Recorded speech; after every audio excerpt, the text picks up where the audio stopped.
Boa noite a todos, a paz de Jesus, em nome do Pai, do Filho, do Espírito Santo, amém. Pai nosso que estais nos céus, santificado seja o vosso nome, venha a nós o vosso reino, seja feita a vossa vontade, assim na terra como no céu. O pão nosso de cada dia nos dai hoje, perdoai as nossas ofensas. Bom, tive um problema aí com a conexão, vamos iniciar novamente em nome do Pai, do Filho e do Espírito Santo, amém.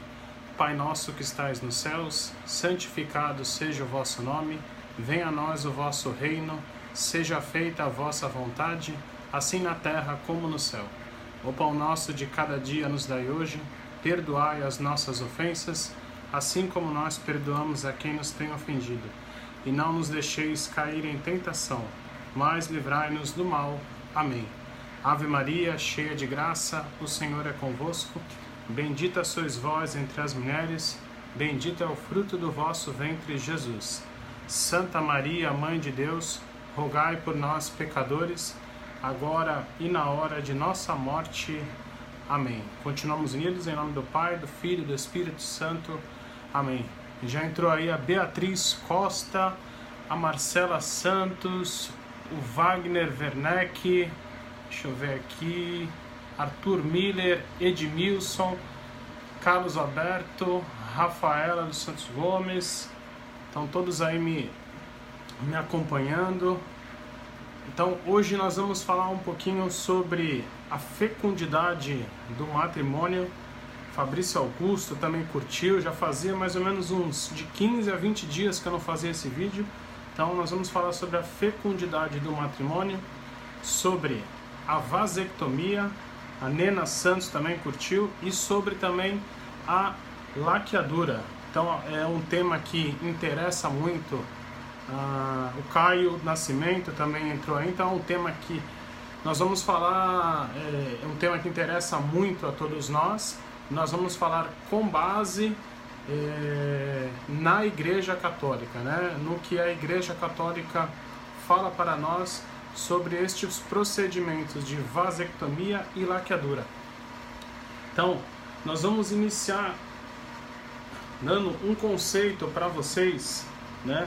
Que está no Catecismo da Igreja Católica. Alexa Silva entrou aí também no número 1601 do Catecismo da Igreja Católica, que fala justamente sobre o sacramento do matrimônio. Então, o matrimônio é a aliança matrimonial pela qual o homem e a mulher constituem entre si a comunhão da vida toda, é ordenada por sua índole natural ao bem dos cônjuges, a geração e a educação da prole, e foi elevada entre os batizados à dignidade de sacramento por Cristo Senhor. Então é um sacramento aí colocado para nós pelo nosso Deus, pelo Senhor, tá? Por Cristo Senhor, elevado a este sacramento por Cristo Senhor. Então isso está lá no número 1601 do Catecismo da Igreja Católica. Nos números 2366 até o número 2372 do Catecismo da Igreja Católica vai falar um pouquinho para a gente sobre a fecundidade do matrimônio. Tá? Boa noite, Nena, a paz de Jesus. A Marcela está sinalizando aqui, a Alexa também está sinalizando. Boa noite para todos, a paz de Jesus. Então, a fecundidade do matrimônio. Quem tem o Catecismo da Igreja Católica vai pegar lá no número 2366 e vai acompanhar comigo primeiro esta leitura. Catarina Januário também entrou aí, Júnior Camila Gomes também entraram aí. Então, vamos lá. A fecundidade do matrimônio. A fecundidade é um dom, um fim do matrimônio, porque o amor conjugal tende naturalmente a ser fecundo. O filho não vem de fora acrescentar-se ao amor mútuo dos esposos. Surge no próprio âmago dessa doação mútua, da qual é fruto e realização. A igreja que está do lado da vida ensina que qualquer ato matrimonial deve permanecer aberto à transmissão da vida. Esta doutrina, muitas vezes exposta pelo magistério, está fundada na conexão inseparável que Deus quis e que o homem não pode alterar por sua iniciativa, entre os dois significados do ato conjugal, o significado unitivo e o significado procriador. Então este é o fim do sacramento do matrimônio. Então este fim unitivo, que vai unir marido e mulher, certo? O homem e a mulher, marido e esposa, né? E este significado procriador, então se casa para procriar, tá? Então o objetivo, esta é a intenção, esta a vontade de Deus, que nós nos casamos para a união entre homem e mulher e também para um sentido de procriação. 2367. Chamados a dar a vida, os esposos participam do poder criador e da paternidade de Deus. Também entrou aqui a Joseilde. Boa noite, Joseilde. Chamados a dar a vida, os esposos participam do poder criador e da paternidade de Deus. Os cônjuges sabem que na tarefa de transmitir a vida e de serem educadores, a qual deve ser considerado como missão própria deles. São cooperadores do amor de Deus Criador e como que seus intérpretes. Por isso, desempenharão seu munus com responsabilidade cristã e humana. Então aqui está falando um pouquinho sobre a educação de nossos filhos, de transmitir a fé cristã, tá? Neste sentido que está falando no número 2367. 2368. Um aspecto particular desta responsabilidade diz respeito à regulação da procriação. Por razões justas, os esposos podem querer espaçar os nascimentos de seus filhos. Então, por exemplo, algumas pessoas não querem ter filhos assim em sequência, né? Digamos, muito rapidamente, acabou de nascer um, já nasce outro, então pode ser feito aqui de acordo com o número 2368, por razões justas, os esposos podem querer espaçar os nascimentos, ter um espaço, né, ter um tempo, tudo isso também para que a mulher possa se recuperar, né, daquela gestação que ela teve, daquele parto, né? Então ela pode espaçar os nascimentos de seus filhos. Cabe-lhes verificar que seu desejo não provém do egoísmo, mas está de acordo com a justa generosidade de uma paternidade responsável. Ou seja, isso é algo nós podemos espaçar, mas também nós não podemos ser egoístas e falar que nós não queremos mais filhos, entendeu? Que nós queremos cortar esta vontade de Deus nos colocar no lugar de Deus. Então vamos lá. Cabe-lhes verificar que seu desejo não provém do egoísmo, mas está de acordo com a justa generosidade de uma paternidade responsável. Além disso, regularão seu comportamento segundo os critérios objetivos da moral. Tá? Então o número aqui 2369. Salvaguardando estes dois aspectos essenciais, unitivo e procriador do matrimônio, esse sentido que a gente falou, unitivo de união e procriador de procriação dos filhos, né? O ato conjugal conserva integralmente o sentido de amor mútuo e verdadeiro e sua ordenação para a altíssima vocação do homem para a paternidade. 2370. A continência periódica, os métodos de regulação da natalidade baseados na auto-observação e no recurso aos períodos infecundos estão de acordo com os critérios objetivos de moralidade. Então, a continência periódica, os métodos de regulação da natalidade baseados na auto-observação e no recurso, então, se auto-observar, para ver se naquele momento eu vou poder estar fértil ou não, certo? No caso, uma mulher, tá? Nesse sentido de auto-observação, então, num certo momento que eu não quiser ter filho, então eu vou ter durante o casamento eu vou ter uma continência, eu vou ter um momento que eu não vou ter atividade, relação sexual com a minha esposa, né? Então, eles são morais, né? Estão de acordo com os critérios objetivos da moralidade. Estes métodos respeitam o corpo dos esposos, animam a ternura entre eles e favorecem a educação de uma liberdade autêntica. Em compensação, é intrinsecamente má toda ação que, ou em previsão do ato conjugal, ou durante a sua realização, ou também durante o desenvolvimento de suas consequências natural, se proponha com fim ou como meio tornar impossível a procriação. Então nós já vamos entrar um pouquinho neste tema quando nós falarmos sobre justamente a laqueadura e também a vasectomia, certo? Número 2371. Estejam todos certos de que a vida dos homens e a missão de transmiti-la não se confinam ao tempo presente, nem se podem medir. Bom, tive um problema de conexão, já voltei novamente. Estejam todos certos de que a vida dos homens e a missão de transmiti-la não se confinam ao tempo presente, nem se podem medir ou entender por esses tempos apenas, mas estão sempre relacionados com a destinação eterna dos homens, tá? Então, essa questão de nós transmitirmos a vida, né, é algo destinado ao homem. Então, o homem foi colocado neste mundo também para transmitir a vida, um dos sentidos da fecundação no matrimônio. O Estado, né, o governo, tá, é responsável pelo bem-estar dos cidadãos.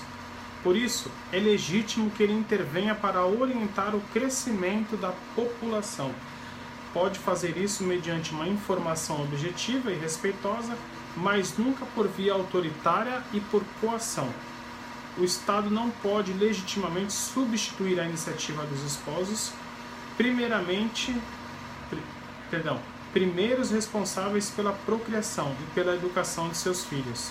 O Estado não está autorizado a intervir neste campo, com meios contrários à lei moral. Então, aqui neste sentido da fecundação, o homem é destinado à procriação, à fecundação, certo? Então, o Estado não pode intervir no sentido de alterar esta ordem natural, de contrariar essa lei moral de transmissão da vida, tá bom? Então vamos dar uma pequena pausa, né, pra gente fazer aquele nosso famoso cafezinho opressor. Vamos lá, hoje eu tenho uma novidade aqui para vocês que eu vou mostrar, tá bom? Já vamos entrar no tema vasectomia e laqueadura, tá bom? Só um minutinho.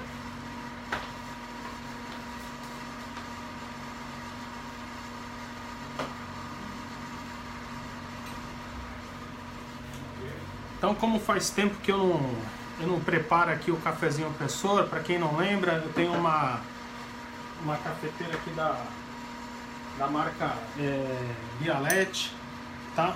Uma cafeteira italiana, acho que muitos conhecem essa cafeteira. Então, vamos fazer o seguinte, aqui tem a caldeirinha que já está desrosqueada, nós vamos colocar aqui um pouquinho de água aqui até esta válvula aqui, tá? Até a medição desta válvula.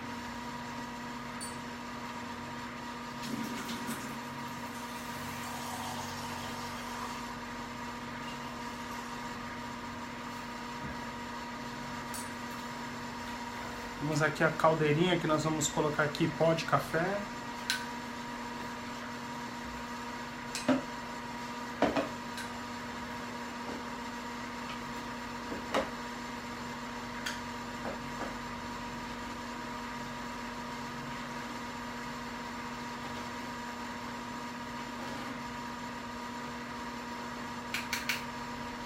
Opa, dá um pouquinho.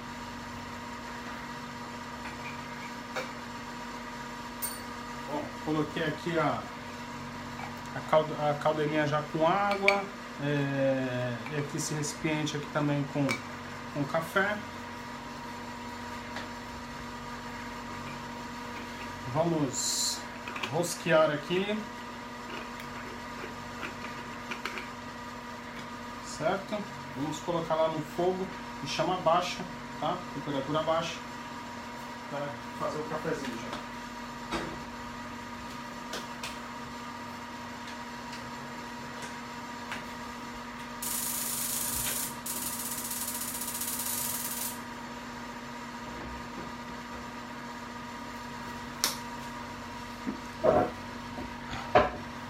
Bom, enquanto faz o cafezinho lá, nós vamos continuando aqui o nosso vídeo.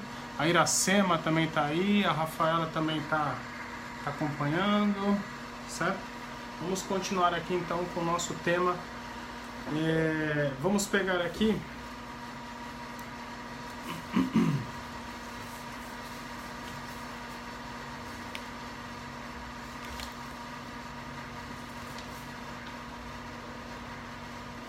bom, o que é a laqueadura, tá?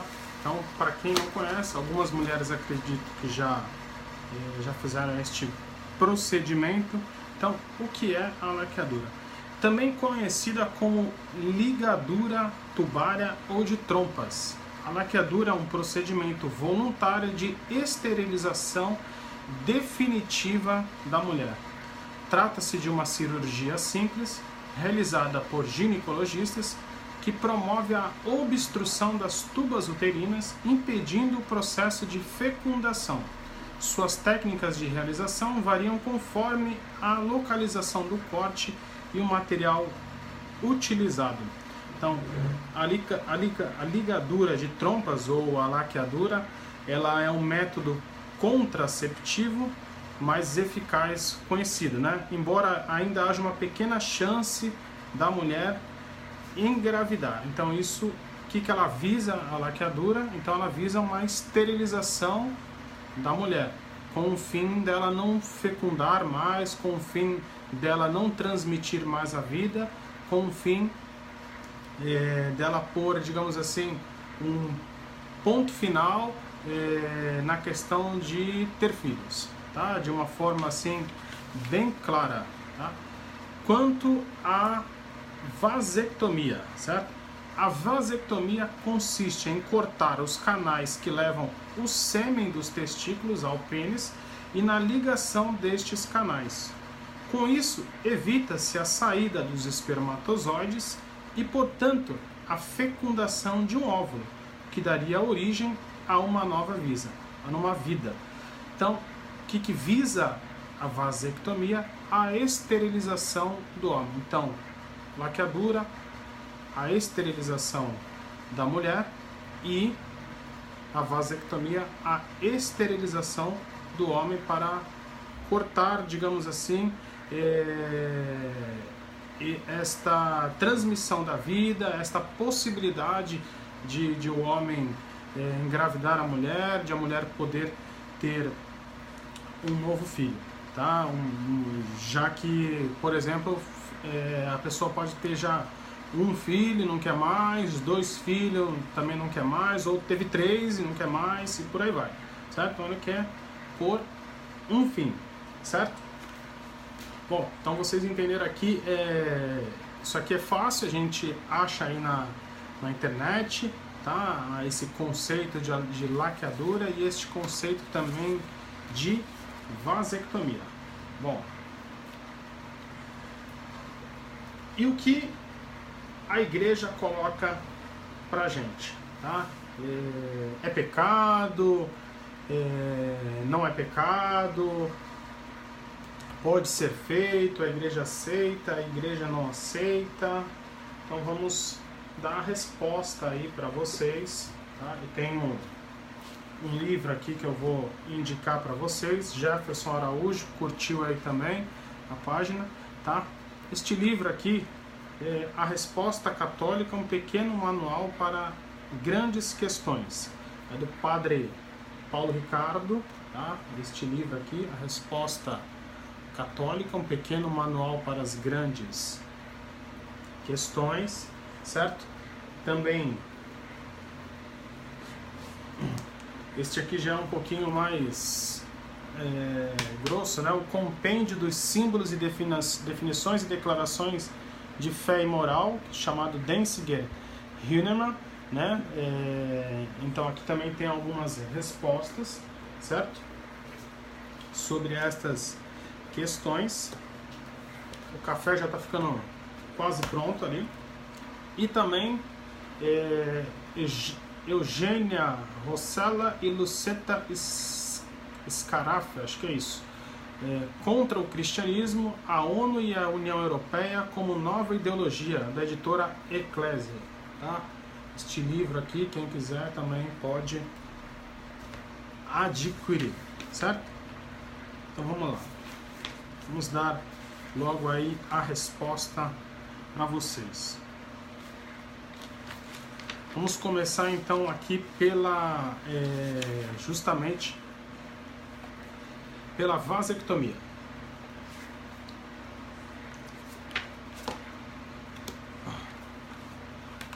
Então aqui ele dá uma resposta assim pra gente. Qual a doutrina da igreja sobre a vasectomia? O sacramento do matrimônio tem como um de seus pilares, cujo eu falei para vocês, a abertura para a vida. Tanto é que na celebração do rito matrimonial, o sacerdote pergunta de modo muito direto: estais dispostos a receber amorosamente os filhos com dom de Deus e a educá-los segundo a lei de Cristo e da sua igreja? Por esse e por muitos outros motivos, a igreja não aprova a utilização de métodos que impeçam a fecundidade do casamento. Vamos ver se o cafezinho está pronto ali. Bruno Goulart entrou aí também. Pai Jesus.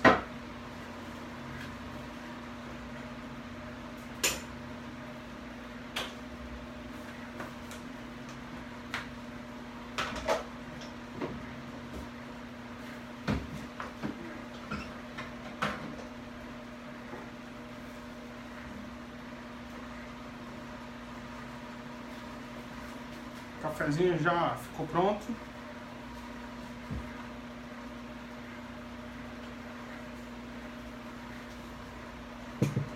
Vejam aqui, olha, nesse calor. Vamos pôr aqui, ó. Bastante cafezinho para vocês, pessoa. Vamos guardar o café aqui na cafeteira, na garrafa térmica, perdão.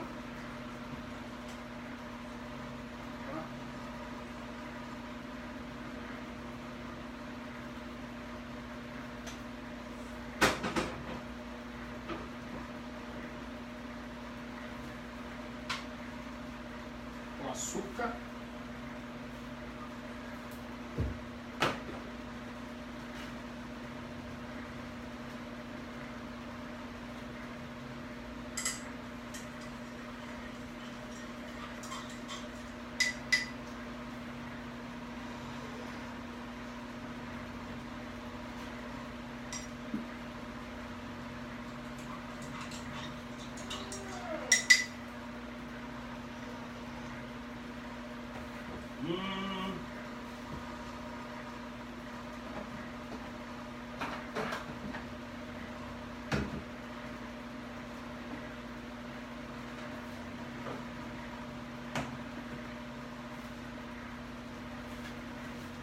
Café tá uma delícia. Dorinha, boa noite, a paz. Anete Menezes, Pai Jesus. Vejam minha canequinha nova, ela personalizada, com o símbolo aí da minha cafeteira Bialete. Agora tá chique o negócio aqui, hein? Vou tomar aqui um pouquinho.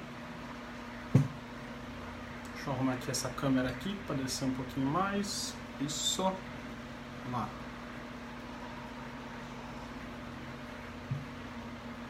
A maravilha.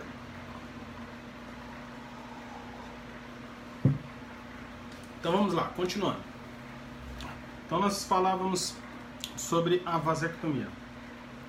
Então, o padre pergunta lá: estás disposto a receber amorosamente os filhos como dom de Deus e a educá-los segundo a lei de Cristo e de sua igreja? Por esse e por muitos outros motivos, a igreja não aprova a utilização de métodos que impeçam a fecundidade do casamento. É evidente que a regulação da natalidade representa um dos aspectos da paternidade e da maternidade responsável. Porém, essa responsabilidade não justifica o recurso a meios moralmente inadmissíveis, por exemplo, a esterilização direta ou a contracepção. Perdão.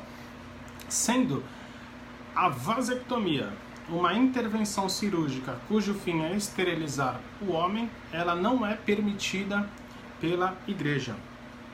O ensinamento nesse sentido é muito claro, especialmente no documento da Congregação da Doutrina da Fé, a Conferência Episcopal Norte-Americana, que está em latim, acredito que seja a Haec Sacra Congregatio, de 13 de março de 1975, certo? Que o início fala assim: qualquer esterilização que por si mesma ou por sua natureza e condição própria tem por único efeito tornar incapaz a potência procriadora deve ser considerada esterilização direta. Então, você tem aquela intenção de não querer ter mais filhos, certo? Você quer aquela intenção, você tem aquela intenção: não quero ter mais filho, eu quero fazer essa cirurgia de vasectomia, certo? Para não ter mais filho. Então, isso não é permitido pela Igreja Católica, certo? Essa é uma forma, digamos assim, direta. Temos também aí uma forma que ela é chamada de forma indireta, certo? Então, deixa eu colocar aqui para vocês. Só pode se admitir a esterilização indireta, ou seja, aquela que decorre de uma intervenção cirúrgica que não seja efetuada para esterilizar, e sim para sanar o mal do organismo, tendo por consequência não visada em si, mas tolerada a esterilização.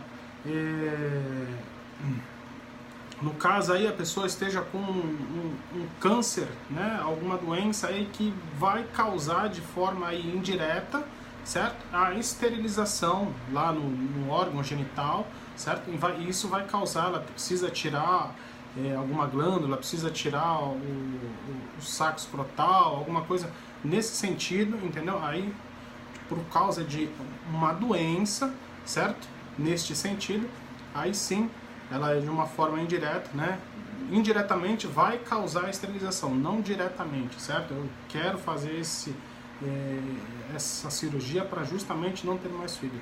Isso não é permitido, certo? A vasectomia é uma esterilização direta, tal qual a laqueadura. A Igreja só dispõe de uma solução: a castidade como penitência, pois a ideia de que o sexo não terá como consequência a geração de uma nova vida pode induzir a pessoa a aventurar-se em terrenos perigosos com fins egoístas. Vamos tomar mais um pouquinho aqui de café.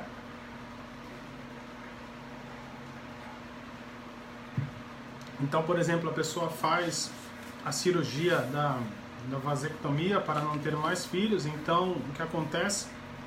Já que eu não posso ter mais filho mesmo, eu posso, não quer dizer que isso vá acontecer, certo? Mas ela pode ter a tendência de aventurar-se aí com outras pessoas, no caso outras mulheres, né? Já que eu não vou ter esse risco, então, digamos assim, eu posso pular aí o cercado, né?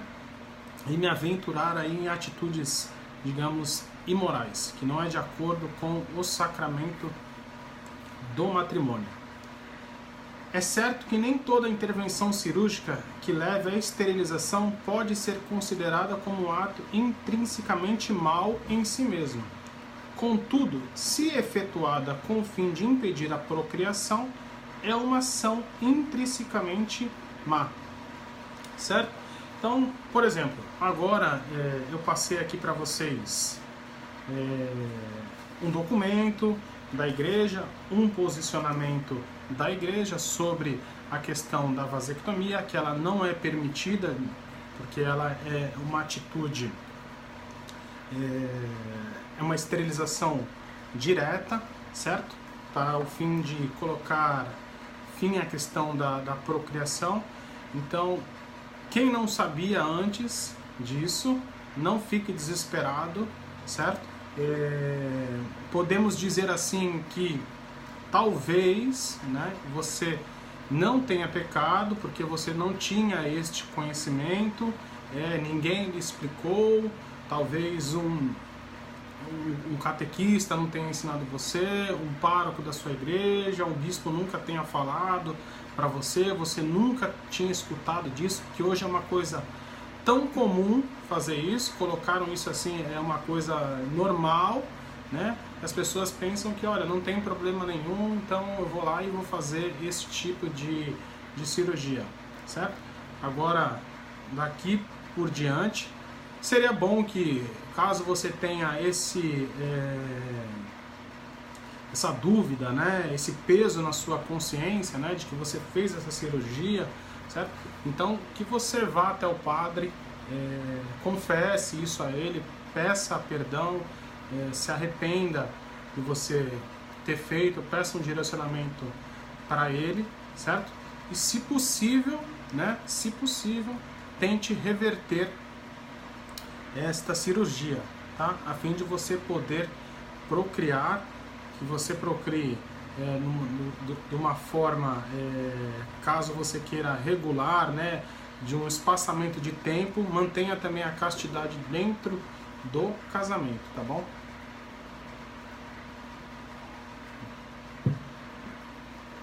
Agora também a questão da laqueadura.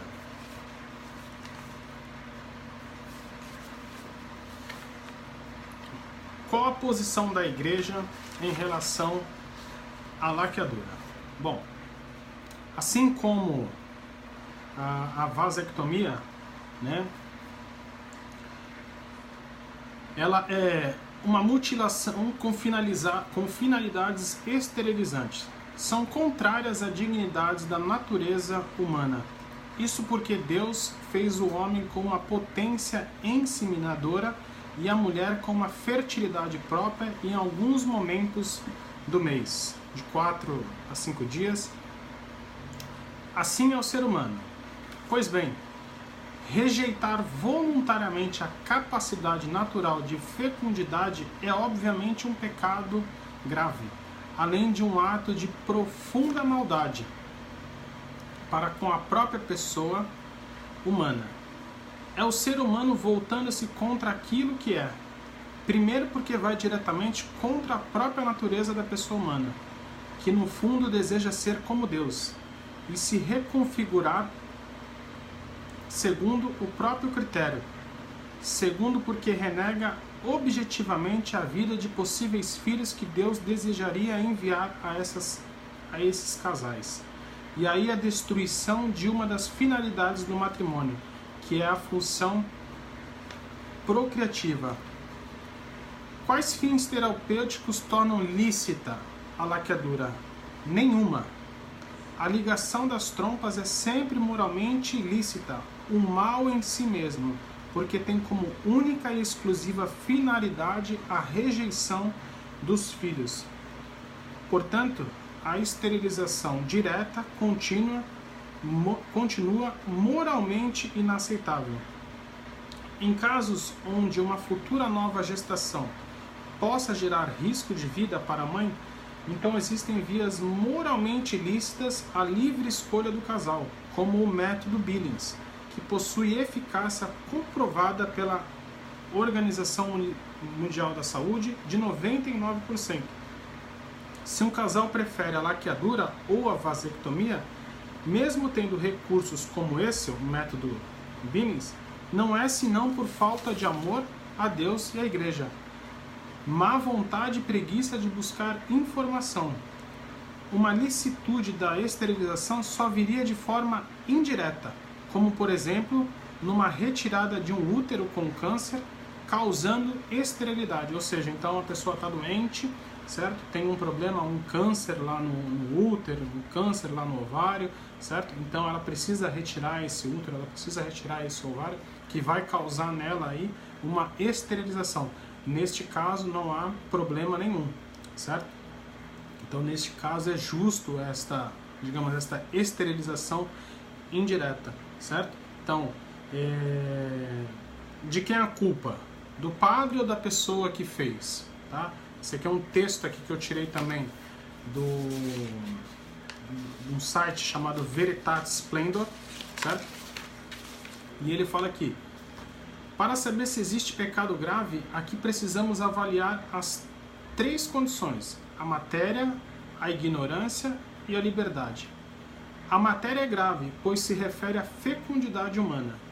Depois, é preciso ter em conta o grau de conhecimento do que se comete. E, finalmente, se existe liberdade na conduta e na decisão. Então, eu não tinha conhecimento de nada disso, eu nunca fui informado sobre isso, eu pratiquei a cirurgia, eu me submeti a essa cirurgia da laqueadura e da vasectomia, não tinha noção de nada disso, então não precisa se descabelar, não precisa ficar aí revoltado, certo?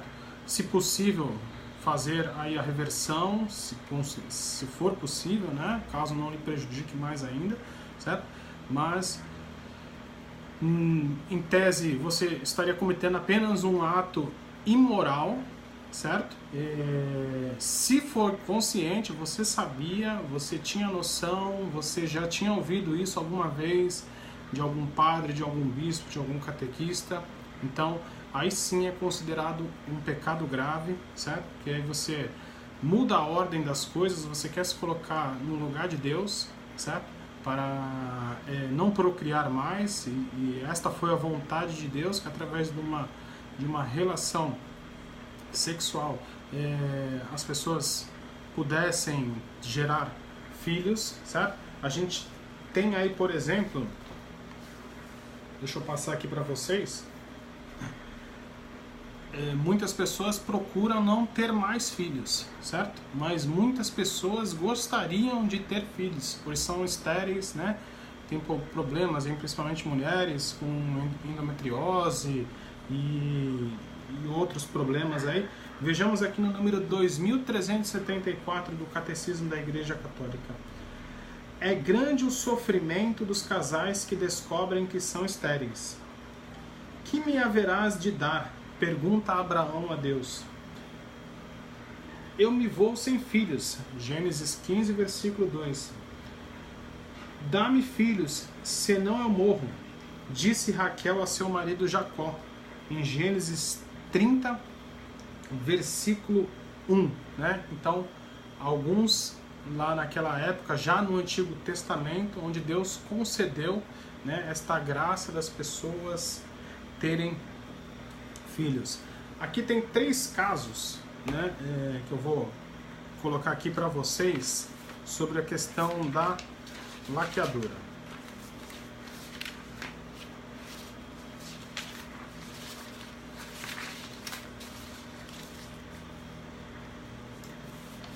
Vamos lá. Primeiro caso. Quando o útero, por exemplo, durante um parto ou operação cesariana, no caso aqui, deixa eu tomar mais um pouco de café.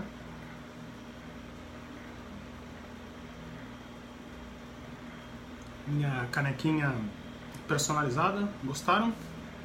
Gostaram? Dá um ok aí.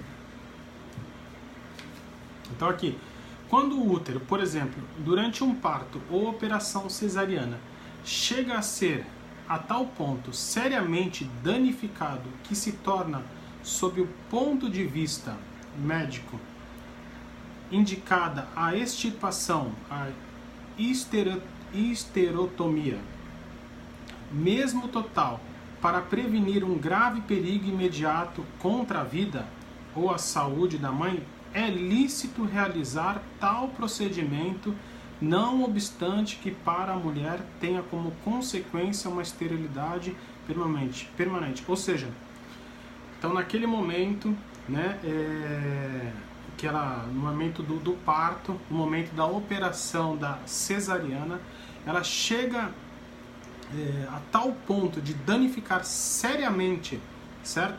O útero, que precisa ser tirado, precisa ser extirpado este útero, né? Porque tem um risco imediato ali naquele momento da pessoa ela perder a vida. Então neste caso é lícito, né? É lícito a retirada aí do útero, né? Retirada, e aí consequentemente a pessoa vai sofrer aí a esterilização, certo?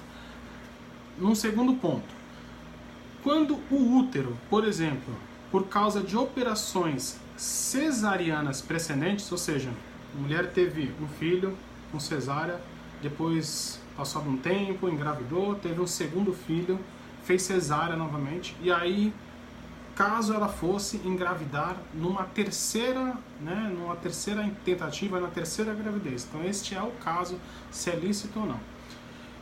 E aí, neste terceiro caso, ela poderia sofrer um risco de vida. Tá? Daqui, vamos supor, ela engravidou com 25 anos, depois ela vai engravidar aí com 30 anos, então 2 cesáreas, e aí se ela fosse engravidar com 40 anos de idade, certo? Se é problema ou não, se é lícito ou não fazer aí a laqueadura ou ligadura de trompas, certo? Então, quando o útero, por exemplo, por causa de operações cesarianas precedentes, se acha num tal estado que, mesmo não constituído em si um risco imediato para a vida ou a saúde da mulher, então naquele momento lá, né, que ela fez a segunda cesárea, certo? Vamos supor, naquele momento não tinha risco imediato de perder a vida, só se ela viesse a engravidar lá numa terceira gravidez, certo? Então, mesmo não constituído em si um risco imediato para a vida ou a saúde da mulher, não esteja previsivelmente mais em condições de chegar ao fim de uma futura gravidez sem perigo para a mãe, perigo que em alguns casos poderia resultar mesmo grave, é lícito extirpá-lo.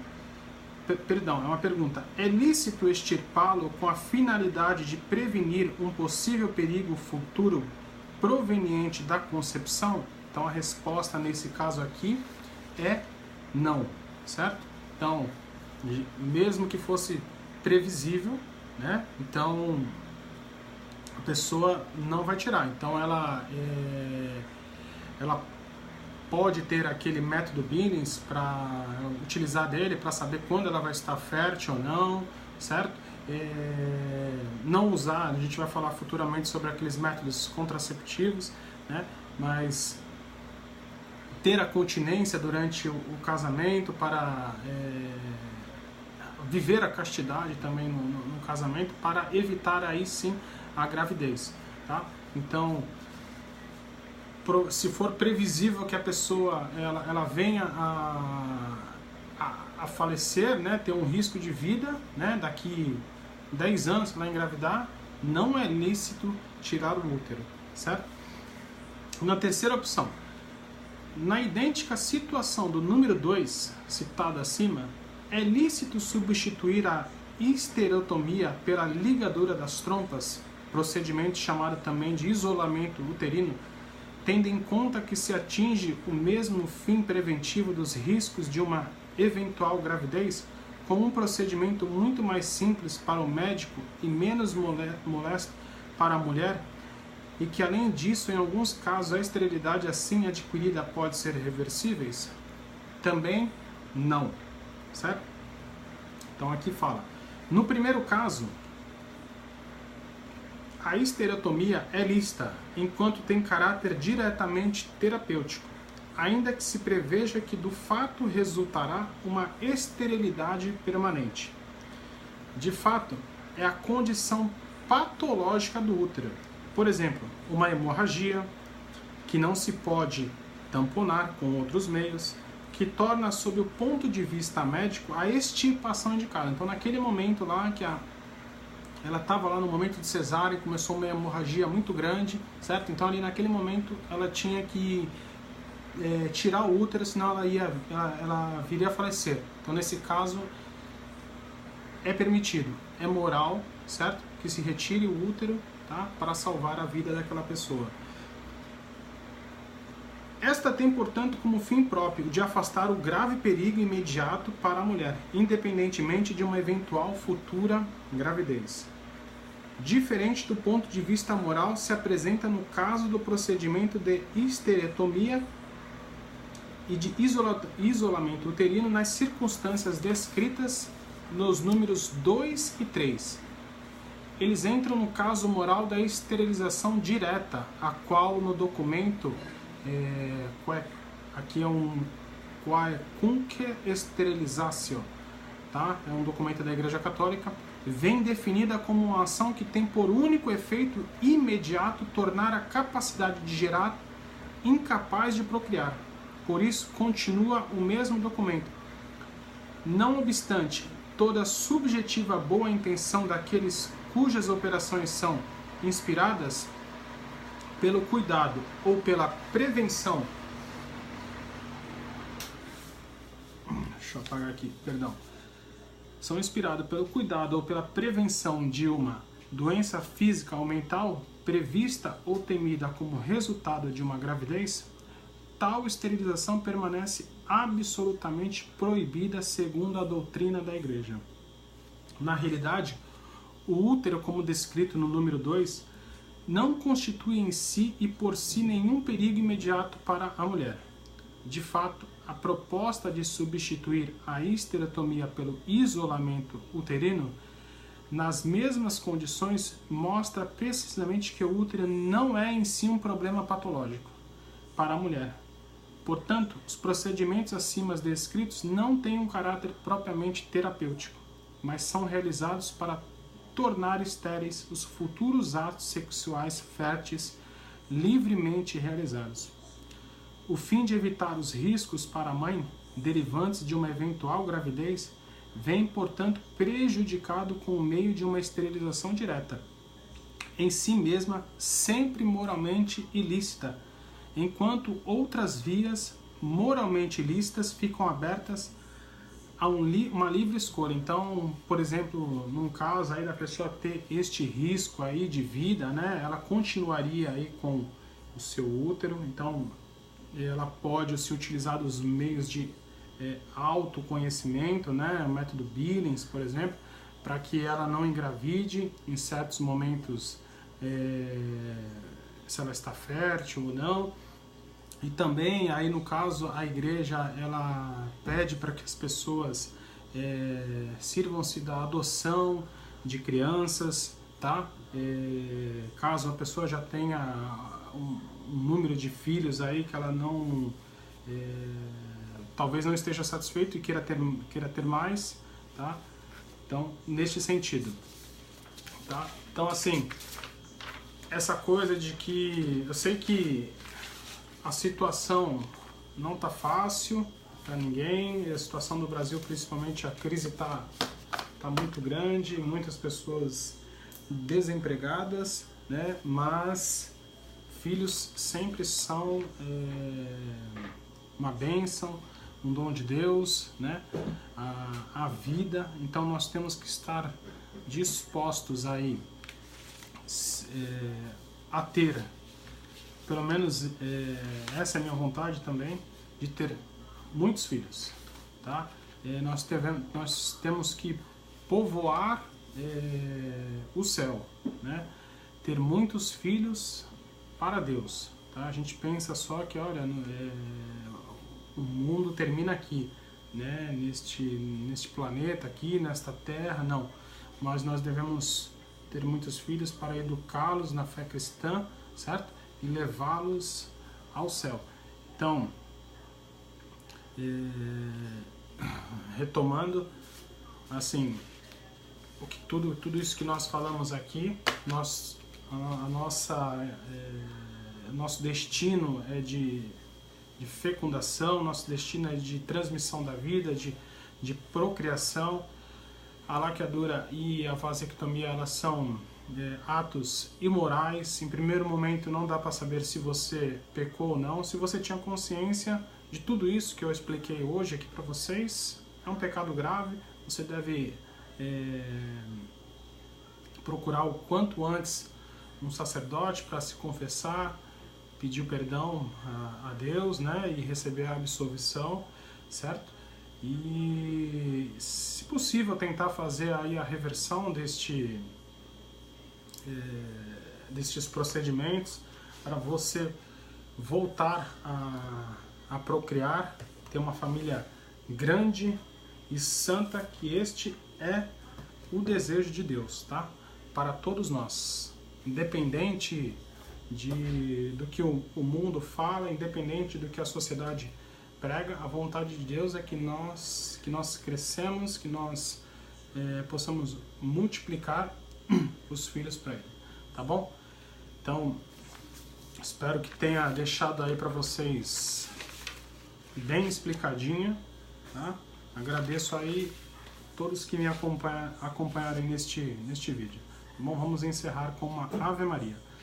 Ave Maria, cheia de graça, o Senhor é convosco. Bendita sois vós entre as mulheres, bendito é o fruto do vosso ventre, Jesus. Santa Maria, Mãe de Deus, rogai por nós, pecadores, agora e na hora de nossa morte. Amém. Estivemos e continuaremos sempre unidos, em nome do Pai, do Filho e do Espírito Santo. Amém. Boa noite a todos, muito obrigado.